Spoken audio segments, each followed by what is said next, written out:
Hi, good afternoon, everybody. Thanks for bearing with us with the mic swap over from the different sessions. And I hope you've enjoyed the day and the summit over the last day and a half. Every market has its challenges, as we've been hearing about the Australian market particularly.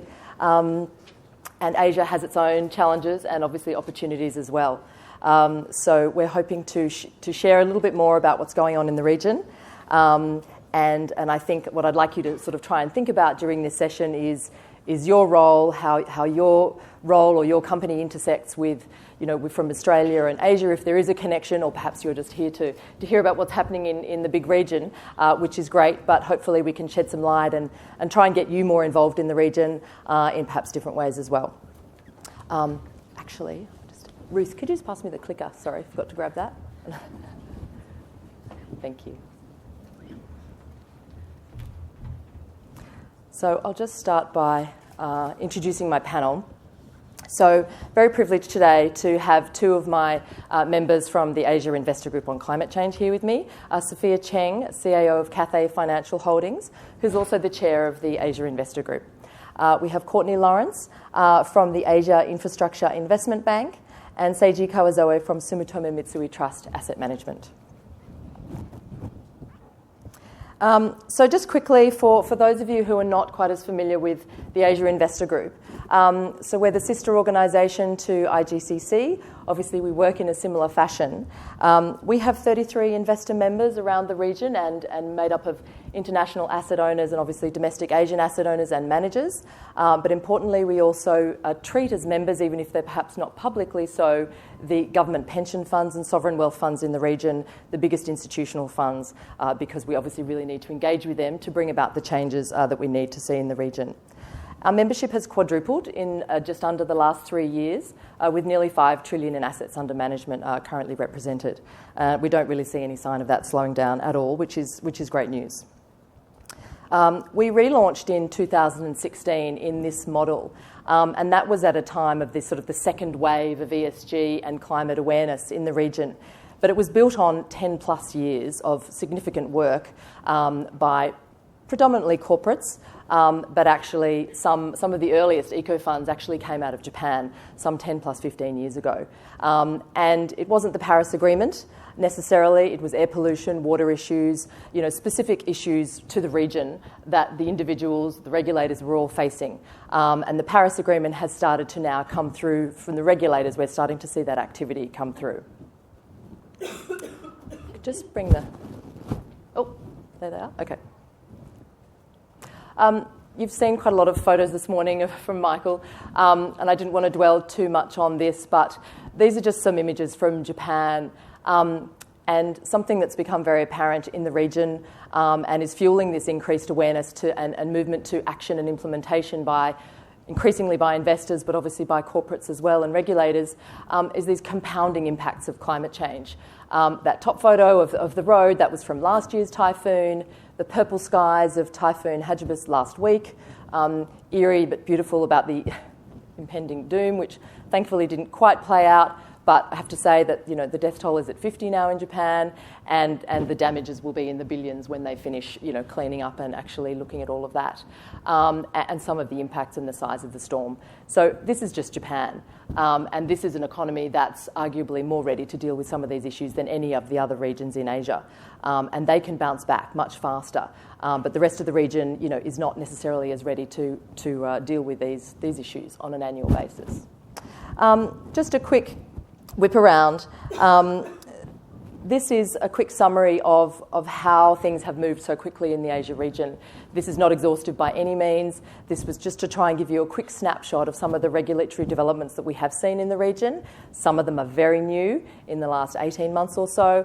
Others are older. We have seen some of the Asian exchanges were actually amongst the first to sign up to the sustainable stock exchanges way back in sort of 2010. So there has been this sort of slightly patchwork approach to how things are developing in the region, which we've definitely seen a much more coordinated approach to the regulatory movement in the region, which is very interesting to see, and again has literally only happened sort of in the last year or so. So just a quick recap. So Asia contributes nearly 50% of global emissions. and will bear the brunt of the physical impacts, as we've seen in pictures, but also has the most to gain from the opportunities. And I think I'm always very glass half full when it comes to Asia, because I see the opportunities, and now we're starting to see the movement and momentum, and look forward to hearing more about this from all of you. So I'm going to go to each of our panellists now, and just to get a bit more of an understanding of how you're seeing the emergence of climate awareness and integration in your particular markets, and also the impact of other markets around you in Asia, but of course also from the Australian market here. So Sophia, I might start with you. Yeah. Okay, thank you. Good afternoon.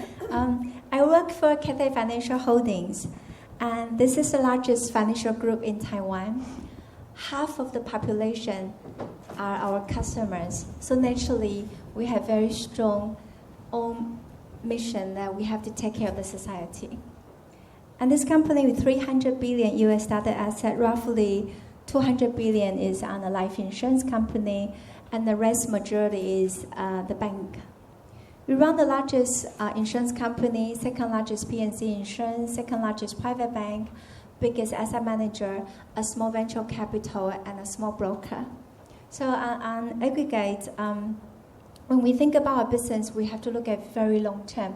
And Cathay Life is almost 60 years old, so we go through the old legacy book, which we suffer negative spreads, and every 10 years you have a new risk we have to face. And because of that, we care about responsible investment a lot. And we started the journey by being challenged by our investor. And many investors who challenge us actually are smaller than us. So I wonder why I don't also care about my investee and my debtors, how they are doing with their CSR. And we have been doing that for more than 5 years. In terms of asset allocation, Cathay Life alone, we have about 60% in fixed income. More than 60% is invested overseas. So we also face a lot of currency volatility, and also we need to have very strong global economy research. So as a CIO, I will look at global economy, try to identify, look at how every subsidiary do the investment, and where are the weak spots, what can I do to make it more bulletproof. And where we also have to look at global trends, so we don't miss out on this sustainability. Without the world, the country, the industry being sustainable, our company would not be one. So when we started in 2014, we had a responsible investment team, but we are not allowed to sign PRI because Taiwan, under the stress from China, we are not a UN member, but we self-compliance to PSI, PRI, and we commit once PRB is ready, we will self-compliance as well. We do publish responsible investment progress reports. We also participate in global investor statement to government, climate change, and last year the investor agenda. And we are a big supporter to initiative including low carbon registry, and we are a big fan of IGCC and AIGCC. And I'm very honored to work with Rebecca, and I can come here finally to Australia. We were so impressed when we started the journey. We look at many Australian companies, and how come there are so many super funds? They must be very super. And I'm so happy I'm here finally. And we also hope that we should bring these meaningful actions back to Taiwan. So we are very active in engaging our corporate investees on the ESG. We also are only Taiwan group who joined Climate Action 100+. Our response rate from CDP non-disclosure campaign is higher than global average. I'm very happy. And after 3 years of effort this year in AIGC roundtable, I finally get some peers to join. We need industry collaboration like what we see in Australia, so I will continue to work very hard to push that. And in terms of group's view on climate change, we are very serious about evaluating the risk and opportunity. And give you some example. We have very clear policies and target on emissions. We are the largest, if you combine lending and investment on renewable energy. We're the first one who lend to solar, first one that lend to offshore wind power. And we have insurance policy for hybrid cars, electric car. We give them discount on insurance premium. We even have insurance for bicycles.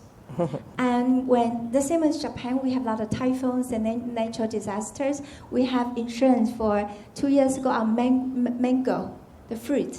And last year we expand into guava because every county, how the farm looks different. We aim to protect the farmers and their property. And we also are the only Taiwan group who disclose in low carbon registry. The low carbon investment lending is about 150 billion Taiwan dollar, which is roughly 5 billion US. We also have lending and investment on infrastructure related, which is about 20 billion US dollar. And that includes in bonds and equity. And then we participate in green bond underwriting, green bond investment. We're very happy we can do that. And then in terms of TCFD, the BCA case in Australia, the lawsuit case was very inspiring because I can usually use that case to threat my board and management. You cannot do it because I am a meteorologist before, but I can promise nothing will come. And then we also have dedicated team led by Chief Risk Officer and the CEO in person. Supervisor team on TCFD. We have breakdown into various products, how we respond. We don't disclose a lot because we're very serious about when I say it, I must do it. But we do have collaborate all subsidiaries methodology into this. And lastly, in terms of engagement, we participate in Climate Action 100 Plus. We are one lead investor to the most challenging company because top 10 investor accounts for 90% of their stake. So they don't care if you are a big investor, we are small. But that is meaningful to me. If you tell them why they should do it, wanting to do it, it's more meaningful than having to do it. And they are making very good progress. We are also as a supported investor to another company which will help to do the local connection, helping a company understand climate action is important and also good intention. So I'm very honored I also got invited to the region when I can speak on conference, tell them how important ESG is and how important to join AIGCC so we can raise the awareness on climate change. Thanks so much, Sophia. I might actually just jump to Seiji now, if that's okay. Just keen to hear your position on this in Japan. Hopefully that's on. You're one of the biggest asset managers in Japan, but also in the region, and are really involved in a lot of these international initiatives on not only climate, but natural capital that we've also heard a lot about today. So really keen to understand a bit more for the audience about your organisation, how you approach this, and also I'm sure everyone's pretty keen to hear about what's happening in Japan and perhaps some insights into Korea as well that you spend some time in. My name is Kawazori and I work for a company called Sumitomo Mitsui Trust Asset Management. And we have the company has about AUM about $600 billion US, so relatively sizable AUM, and the majority of the funds comes from public pension funds, private pension funds, and other DC plan participants. So our client base basically comes from long-term investors. So our stewardship activities is based upon sustainability is a core stewardship role, and that is we define all our asset classes.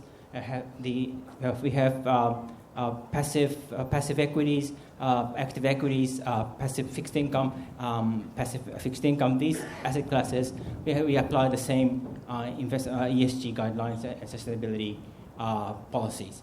In terms of climate change, we have seen significant sort of progress, particularly this year. That people have been talking about the TCFD consortium, which was happened last week, the summit, and I think one of the key participants or the driver of this change is obviously the public sector private sector cooperation.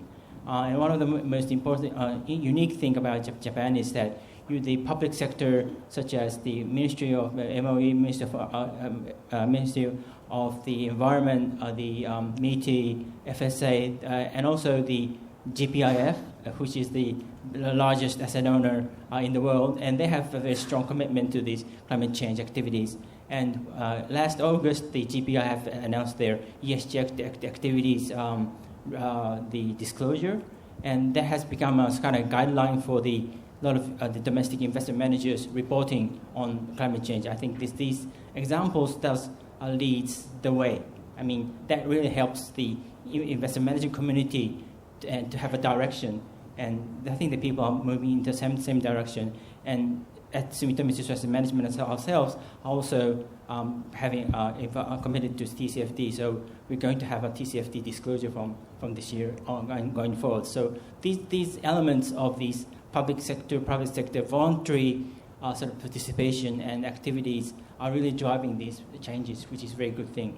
it's not bound by any sort of strict regulatory framework. It's not a regulatory framework, it's a voluntary framework. So I think this is a very sort of ideal way. And I think the reason is that there's no sort of political sort of discussions or significant political sort of, how should I say, the arguments in Japan. It's more bipartisan. So I think it's not partisan, but it's more bipartisan type of discussions going on in the political, both political and public sector arena. So I think that also helps these discussions on climate change in terms of disclosure. And when we have discussions on the disclosure on the climate change, because we have these platforms, at least we're able to talk about or have an engagement with the companies on ground level. So previously, when there was no the platform to work with,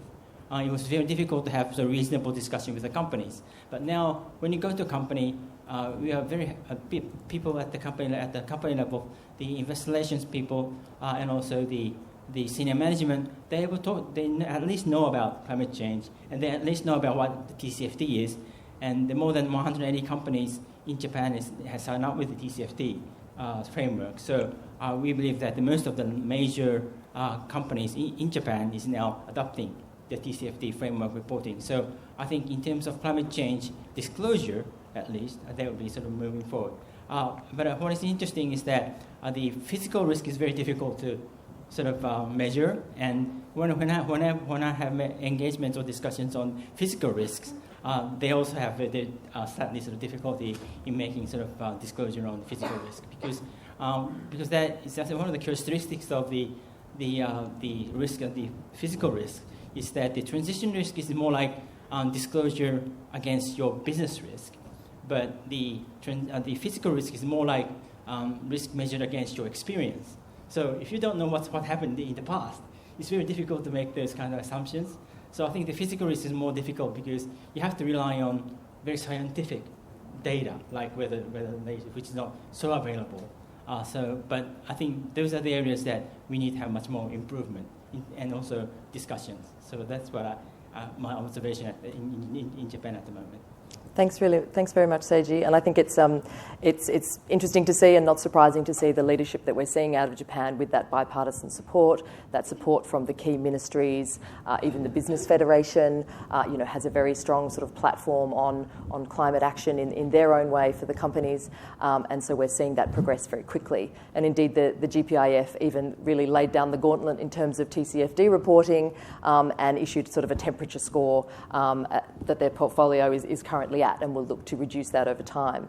And so there's certainly a big expectation on the investment community in Japan to continue to do that work. But as has been said before, it's about starting that process and having these conversations in Asia, which are starting to happen more, which is great to see. So Courtney, I'd like to come over for you and just hear a little bit more about the Asia Infrastructure Investment Bank and the work that you're doing there and how the bank is evolving, and perhaps just give a little bit more information to everybody here about what the bank is doing, what it's not doing, and just perhaps clear up some of those the things that people might have wondered about the bank and where it's up to now.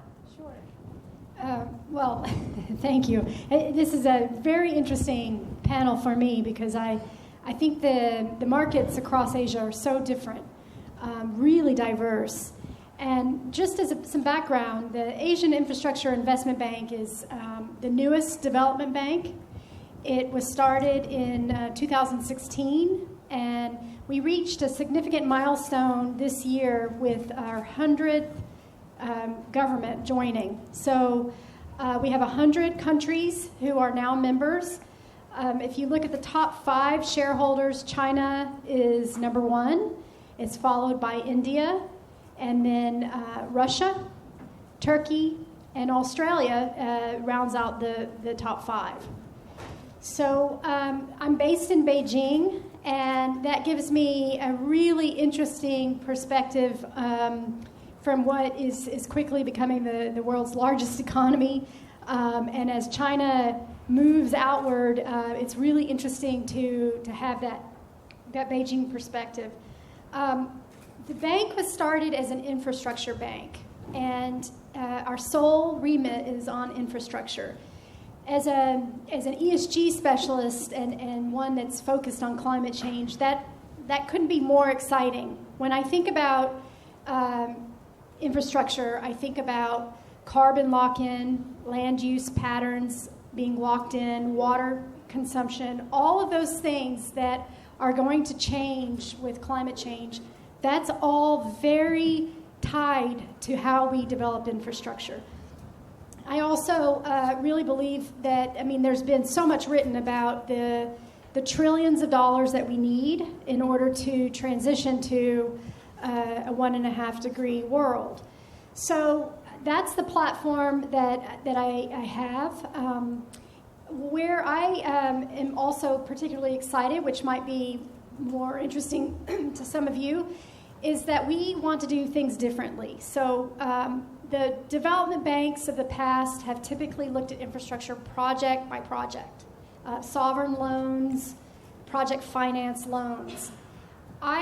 Before I joined the bank, I was at Citi, and I wrote papers, articles about infrastructure as an asset class, the trillions that we needed to invest in infrastructure, and how I really believe that lies in the institutional investors, the capital within institutional investors. So we've launched at AIIB a new initiative called the Sustainable Capital Markets Initiative, and I'll talk a little bit about that maybe after we hear more from about what's happening in Japan and in Taiwan. Just to say that our investments also, they span the region. So I think we have one project in China, but the vast majority of our investments are out of China. I might just pick up on that. There's the most amount of capital is going into developed markets in terms of renewable energy and sort of the low carbon opportunities for the most part. So, what is AIIB, putting forward, and the Green Climate Fund is out there as well. How are you trying to crowd in that private sector investment? And I think you've just launched a new bond fund recently, a couple of weeks ago. It'd be great to hear a little bit more about that. And I think investors need to look at these platforms and what's available, especially in the Asia region, but more broadly, investors are looking for yield, and some of these funds and products can help deliver that. So it'd be great to hear a bit more about that. Yeah, I was just going to say, I was in Tokyo last week, and we've been doing little mini roadshows, and I'm not a debt capital markets banker, but because I go with our DCM team, I get to hear about how yield is really found in emerging markets right now. It's a really good place for yield. So that also means, though, that there's risks that need to be really carefully assessed. There's also a lot of market tools that are missing. So benchmarks, for example, we don't have the benchmarks that other developed markets have, particularly if we want to focus on Asia as a region. And then if you limit it to infrastructure Asia, it's even more lacking. So the bank is, we've launched two funds now. We will likely have, hopefully by the end of the year, $1.5 billion in bonds and corporate bonds that are linked to infrastructure. These are closed funds, but what we're doing is we are engaging with asset owners with the hope that we can catalyze more investment into similar types of funds. So we're putting our frameworks out there. We have ESG frameworks, and I'll talk a little bit later about a climate change framework. Yep. And the intention is that we can be a model or a proof of concept for other investors. Great, thank you. We're going to open up to the floor shortly, but before we do that, I just wanted to come back to something that you've all touched on a little bit on that engagement. And after this session, after afternoon tea, we'll have a Climate Action 100 Plus session focused on Australia and the Australian market and how engagements are happening there. But I'm keen to just to see and hear a bit more about how engagement is working in the region and Climate Action 100 Plus specifically. There's just a brief slide up there which just gives a couple of key stats about Climate Action 100 Plus. We have 32 companies in the region. The largest proportion of those are in Japan, followed by China and other markets. But Sophia, it'd be great to understand from your perspective. You're involved in a couple of different layers. We have the Asia Advisory Group. It'd be great to understand the function of that and how you're seeing engagement in the region and the benefits to that from an investor's perspective, but also how the corporates are seeing this. This Asia Advisory Group, basically, you can see the people there. We sit there and think about, look at the progress, and is this something we can help together, and we can share the idea what's the best practice for every country. Asia has many countries, and there are very big difference in the culture among various countries. And I'm very happy to see how the speed on asking for climate information, climate action is progressing in Asia. What I can do is maybe share a few points on how I think the engagement in Asia can be successful. First of all, Asia has very good economic growth, but there's massive population. And therefore, after decades of progress, more people are talking about sustainable environment is so critical for long-term development. So in the past, they were very busy with profitability, and now you can see they from caring about corporate governance into ESG, CSR, and then into common prosperity. So the self-awareness is rising. And in the past year, from Taiwan, Japan, China are all making good progress. You can see how active Hong Kong, Singapore are. And I'm seeing more into from Thailand, Southeast Asia. I'm seeing a lot of rising interest as well. And in Taiwan, there are 2 companies who are in the list, and there's a third one who is not top 100 emission company, but someone recommend them. And we actively work with 2 of them. The first one is Hong Hai Foxconn. They are the largest EMS company. They assemble your iPhone. It's almost done by them. And this company was very famous of more lack of information availability. Investors sometimes don't get to even visit them, don't get much. And you are seeing the difference. They are attending investors conference, and last year they are disclosing their CO2 emission more than 80% now. They're making very serious progress. And I met their chairman and CFO a month ago. They care about ESG. They are also very willing to do more on climate disclosure. The other company is Formosa Petrochemical. They have this naphtha cracker refinery company. And they stick to the mindset that compared with other countries, these are the reason why my CO2 emission or carbon intensity is higher. Partially, I agree, because sometimes it depends on the denominator and the numerator. And through the process, we even translate document for them. We will visit the group CEO, the subsidiary CEO.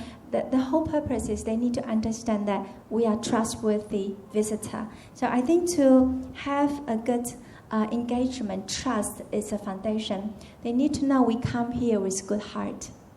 So I go there to visit. So I try to do a friendly approach. And the second thing I think to help the success is learn from them. They are seeing their challenge every day. If we don't go there with willingness to solve their problem, if you don't go there to criticize with a solution, please learn first. So we always go there, we are curious about something, and sometimes at the end of the conversation, you'll find that they hit a wall. They have to face some reality questions. So it's very kind of both way learning. And Asian companies, usually they care about face a lot because they don't do a lot of direct communication. So sometimes if they think about their point of view, many companies, they will prefer not to be mentioned. And we're happy as long as we get it done. We don't have to get the credit. And then, but through the discussion, Taiwan and Korea are similar. both countries, I think we import 97% of energy. And Taiwan, the import more than 40% is coal. So when we calculate this CO2 emission, carbon intensity, the basic parameter is more higher emission. So when we talk to this corporate, eventually we have to talk to government. So we also start to do engagement with the government. We visit the CO2 reduction office under the Premier's office, and we get the scholars work together because we also benefit as we need to calculate TCFD anyway. And so I'm very happy the CO2 reduction office, under Premier office, they will come to the climate change seminar we are hosting for the 3rd year, and we're very proud we can do that. So to do that, I think first one, by invitation, we can get them to involve. Number 2, help them to think. We can brainstorm solutions with them. And number 3, respect. I think when we push all these initiatives, respecting country sectors' constraint first, and they know you stay in their shoes, then they will start to open their ear and they will be more willing to think. This, however, takes quite long-term of progress. And so I will go with soft but very firm approach. And with our group, a very good long-term track record, it's actually not that difficult. And I found the result is better than expected. Thank you, Sophia, and thank you for your leadership in the region on this and on this engagement and the model that you have developed in terms of partnering with these companies and being such a trusted partner that they come to you and ask you, what is the best way we should disclose? How should we do this? How would you like to see us do this? And you work with them so closely is something we're certainly trying to model for other markets in the region. And certainly we're pairing international investors with local investors who have that knowledge, who have those relationships. And in some markets, the local companies will not engage with international investors at all. So we have some difficult situations in certain markets. But certainly that partnership and engaging with those key regulators and stakeholders is really essential. And I guess moving to Japan, that's something that we've seen. It's been a real evolution with the engagement. That there's been a long history of corporate governance engagement in the Asia region on some kind of collaborative level. But this collaborative engagement is very new for companies, for investors as well. And so sometimes we've needed to take quite a considered approach in the way we discuss with stakeholders and introduce this initiative to them. And certainly Japan is an area where we've taken great care and to the point where we are in a very fortunate position, I think is the right word, but also we need to be careful and culturally sensitive that, the Climate Action 100 Plus is now at the highest levels of awareness of the Japanese government. The Prime Minister and Cabinet level are very aware of this initiative. The Keidanren, the Business Federation, are hyper aware and are very keen to work with us. And certainly that's what we want to do in all markets. But Seiji, it'd be great to hear from you about how you're seeing this in the Japanese market. And the reason why we have commitment to Climate Action 100 is because the ESG global issues are very best to have collaborative engagement with other investors, asset owners in the world to join the voices and tell those issues or the thoughts to the companies and have a dialogue with themselves using our relationship with our companies that we normally engage. And I think what is good thing about is that the Japanese companies are often being used as a benchmark for a lot of Asian companies. So I feel relatively sort of optimistic about the climate change implementation in South Korea, for example, because there are a lot of South Korean companies are using Japanese companies as a benchmark. For example, if you talk to POSCO, then they are looking at how the Nippon Steel is trying to make disclosure. If you're talking to Hyundai Motors, they're using the Toyota as a benchmark. So I think these activities in Japan does influence other parts of the Asian companies and the disclosure level. And I think this is a very significant impact on other part of the regions. And I think the awareness of the climate change does have this trickle-down effect to spread around the other companies in the same regions. So I think that's the reason why we have, as a large investment manager ourselves, to have a commitment to this Climate Change 100 activities. Thank you. Can I just follow up on that with the Japanese banks? How do you engage, or how is that engagement going with the Japanese banks? There's been quite a lot of movement with their policies about coal financing and their potential implications for the Australian coal market as well. It'd be great to get some update on what's happening with the Japanese mega banks. Japan is a big importer of the coal from Australia. So if I put politicians' words, then I'll say we love coal. but I think it's the nature of the taking benefit of the sort of cheaper source of energy in the past, and that has been a reality, and that is the reason why still Japan has a relatively high exposure to coal investment, and also what is the important thing about engagement going forward is how to increase the efficiency of those power gen, for example, to upgrade them, and whenever there's any financing activities going on, we encourage those banks or financial institutions to disclose what kind of technologies that they are actually financing, so that the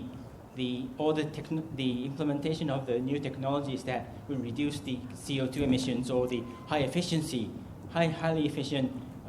the power generation are better than the older ones. So it would help the sort of the CO2 level in a short term. Of course, in the longer term, I think we are also sort of encouraging them to have investment into renewable energy in those platforms. And I think those technologies are starting to emerge for the next 5 years. We feel that whenever we see any B2C or B2B electricity storage capacity or technologies in a more commercial way, I think that will really drive the investment into renewable energy in Japan as well. Mm-hmm. Great, thank you. And Courtney, you're not part of Climate Action 100+, but how does the bank look at engagement with the region and perhaps engagement with the private sector and so on? Actually, I was going to ask a question. Sure. Are you ready? Well, so we are at the beginning of our journey, we're still in portfolio construction with these funds, but we're thinking very thoughtfully about how we engage. So as you can imagine, we're very concentrated in China and India issuers, and so I think about how do we go about. I love what you said, Sophia. I'm learning a lot just listening to you, and Seiichi as well. Could you tell me a little bit about how you target engagement? How do you prioritize engagement, especially if you have a portfolio of hundreds or thousands of holdings? Oh, that's easy.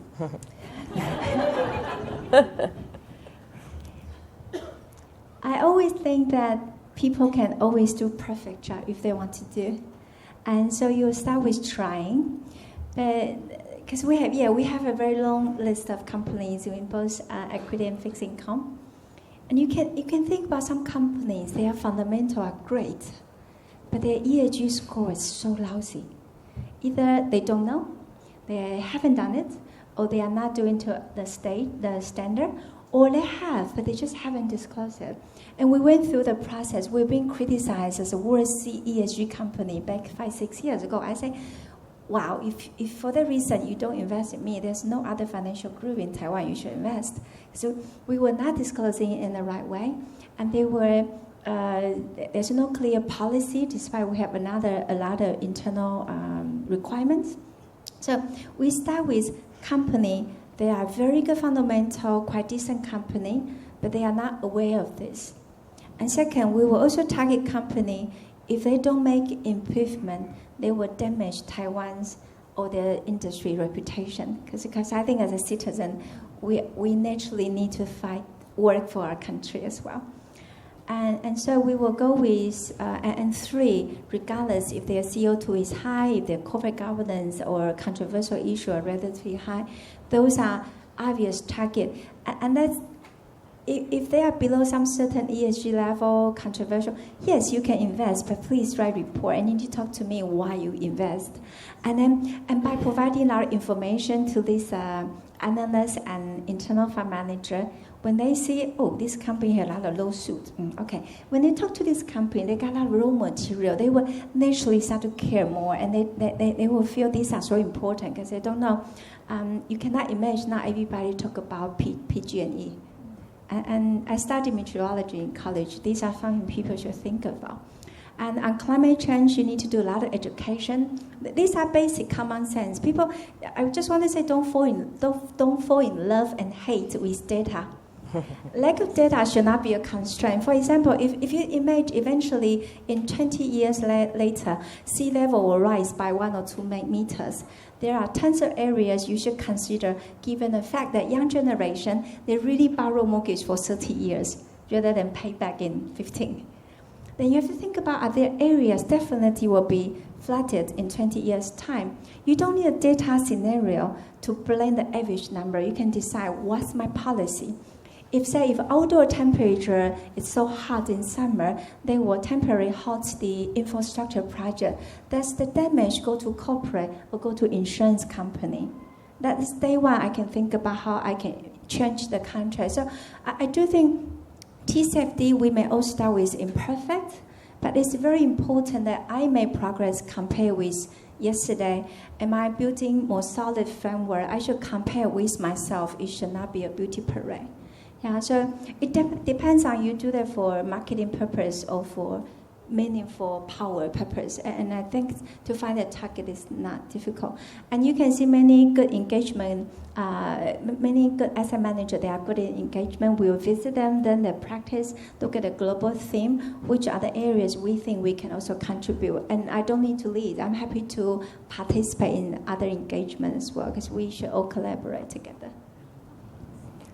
Our analysis starts from the on asset class basis. So we start from domestic equities, foreign and global equities, fixed income, global fixed income, domestic fixed income, and we start from that asset class based analysis, and we look at all those asset classes are aligned with the Paris Accord level, and we engage with the sectors or companies which has significant impact towards on those on the CO2 climate change risks.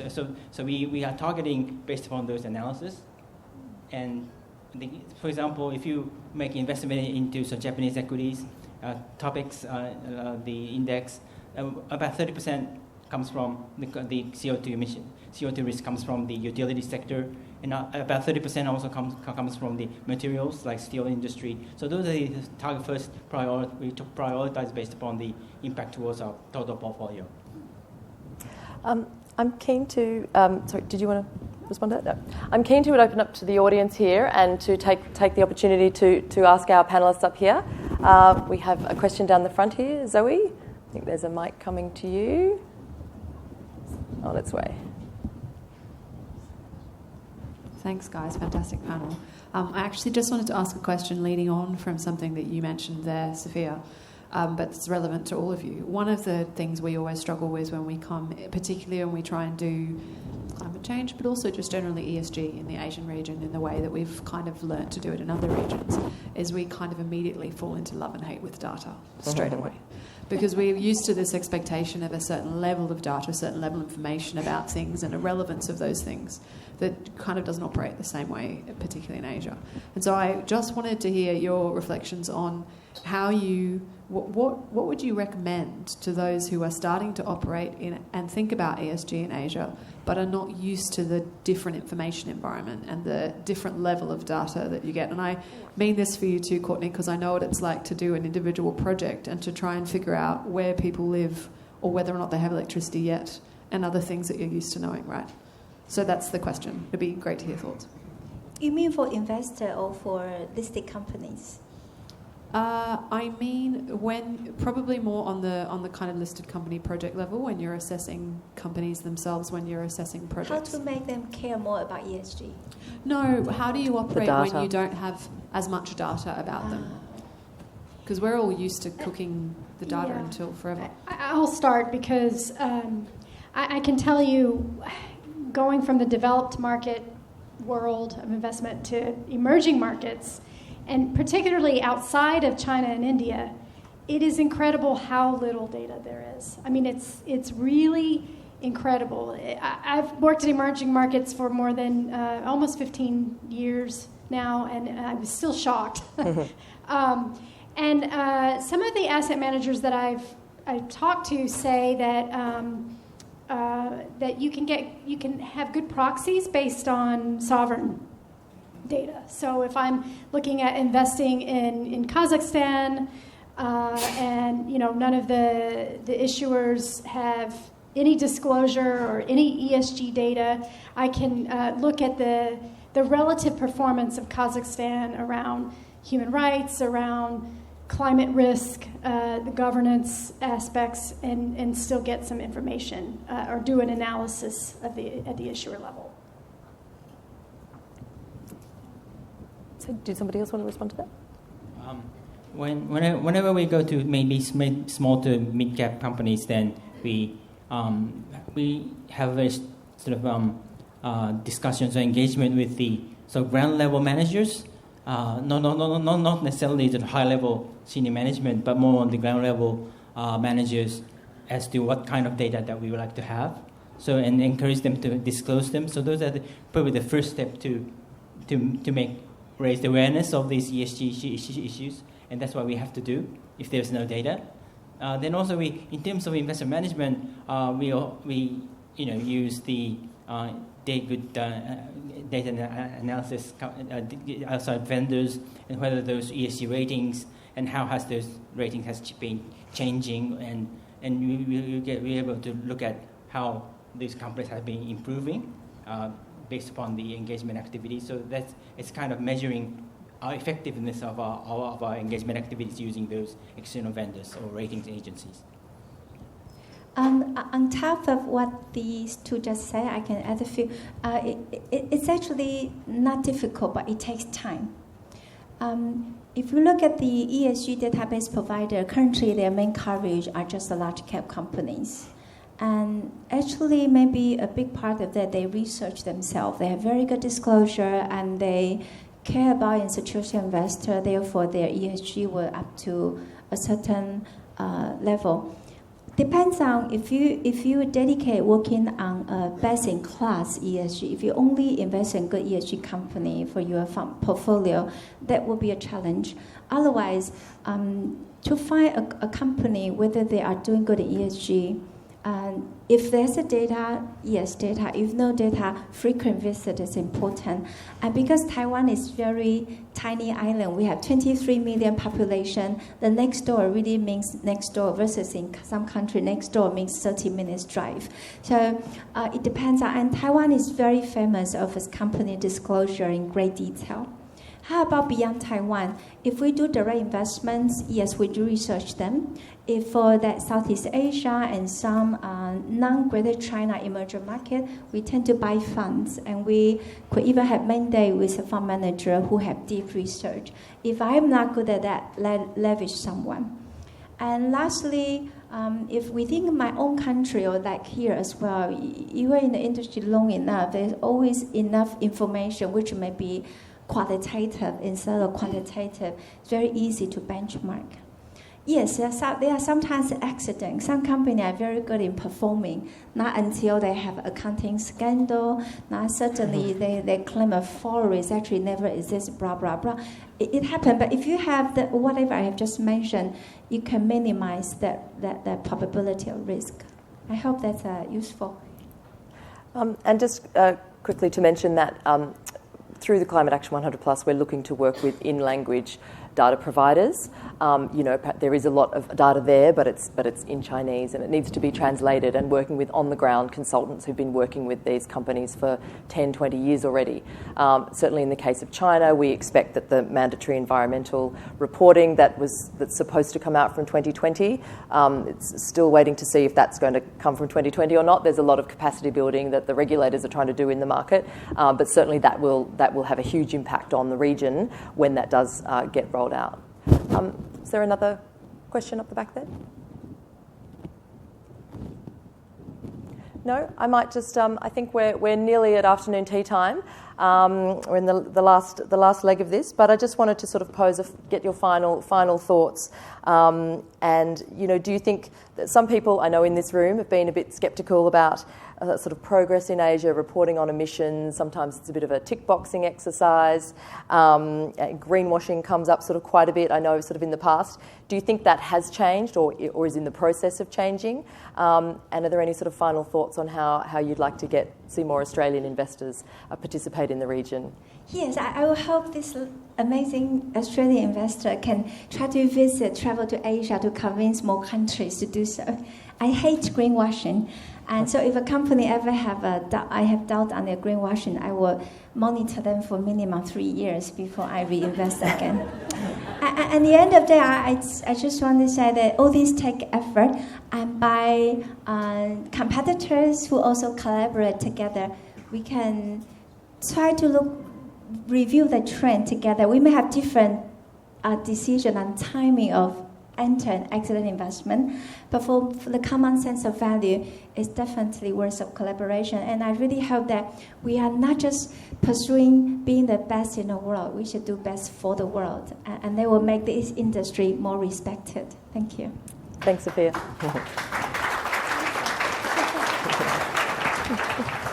Courtney, over to you. Actually, I'm very excited about the progress in Asia. And when we started the journey in capital markets 18 months ago, we did a lot of research around the state of play on ESG and responsible investment outside of Japan. And GPIF is really a huge role model for me.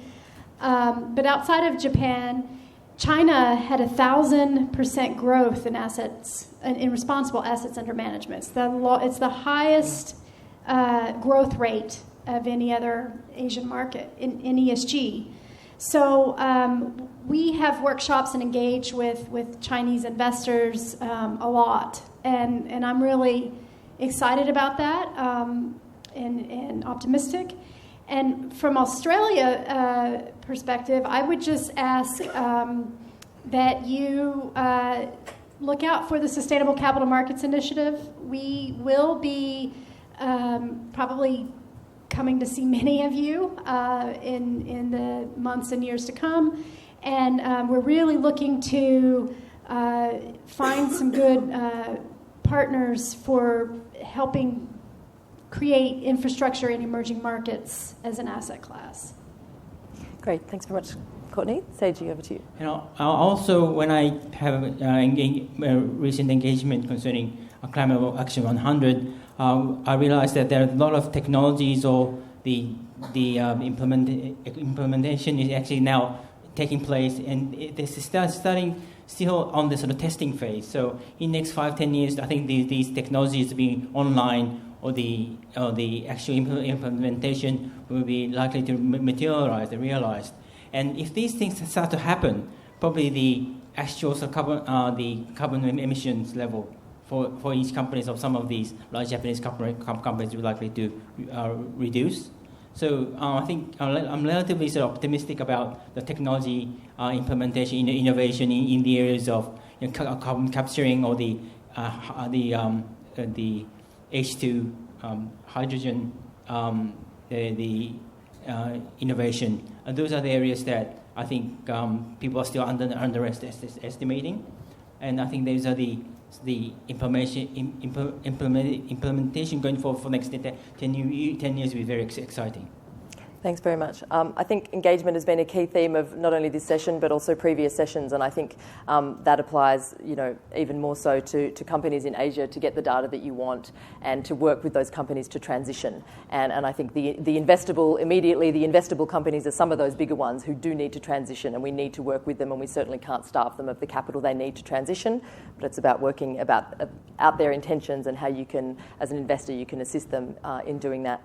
So with that, we're about to wrap up and go to afternoon tea. So please join me in thanking the panel here today.